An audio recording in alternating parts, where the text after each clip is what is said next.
मित्रांनो, आज सकाळ सकाळच मला ऋषिकेशनी प्रथमेशने रस्त्यावर धरला आणि डायरेक्ट गाडीतच भरला आणि मला म्हणले आपल्याला जायचंय घ्यायला फोन.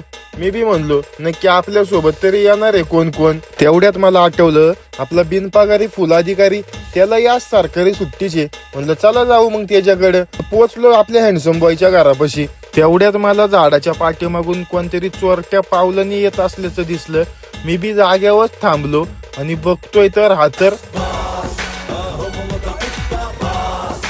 तसाच हँडसम बॉयला भरला गाडीत. हँडसम बॉयला गाडीत बसल्या बसल्याच विचारलं, काय खाणार मग आज तू बाहेर? तुझं डॉक्टर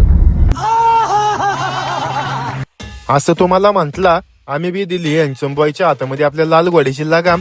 हँडसम बॉय आला एकदम त्वरात आणि बसला शिटाव खाऊन, दिला मुंडक्यावर पाय राहून आणि निघालो आम्ही पुढं सणाना पेरी पेरी करीत.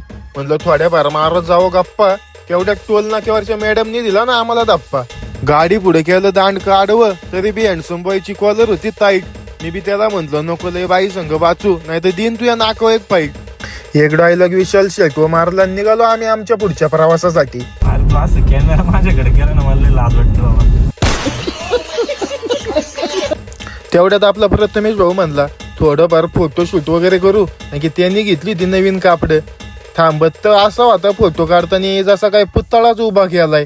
2-4 त्याचा आपलं कसं बस फोटो काढलं. त्याला थोडाफार खुश केला आणि निघालो आपलं पुढं. आणि पोचलो अक्षरशः पुण्यामध्ये. पुण्यामधली अक्षरशः ही गर्दी बघून अक्षरशः मला तर ना घामच आला बा. मी बी म्हणलो आपला रेडा कुठेतरी हिथच तर बेल्यात बांधावा आणि निघावा इथनं डिकी डिकी.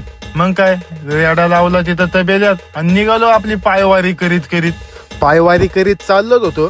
थोडाफार म्हणलो हँडसम बॉय का कॅमेरा फिरवा. हँडसम बॉय का कॅमेरा फिरवताच हँडसम बॉयचं पडलेलं तोंड पाहून अक्षरशः माझ्या जिवारी लागलं. म्हणलं नक्की याला झालंय तरी काय. मग मला कळालं हँडसम बॉयने आज तर धरला होता निरंतर उपवास. त्याला नाही पाण्याचा घोट का अन्नाचा कण नव्हता खायचा. पक्क द्यावा का तळतळून काहीतरी मागायच्या बेता होता गडी. अक्षरशः 1-1.5 किलोमीटर चालल्यानंतर गावली एक रिक्षा. तिच्यात व्हायना चौघांना जागा.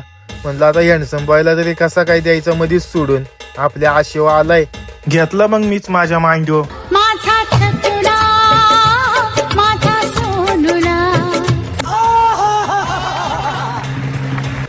मला डायरेक्ट हेच आठवलं. मग पोचलो डायरेक्ट आपला अर्ध कापलेल्या सफरचंदाच्या दुकानावर. थोडंफार तिथं प्रथमेश भाऊने रिक्षावाल्याचं केलं पैसे आणि निघालो आतमध्ये जाताच प्रथमेश भाऊला आवडला एक फोन. म्हणलं थोडंफार त्याला पैसे पाठव, आपली वस्तू आपल्या ताब्यात घ्यावी निघाव म्हणलं आपल्या घरी. पैसे त्याला पाठवितच होता ऋषिकेश भाऊ आपला. पण तेवढ्यात ऋषिकेश भाऊच्या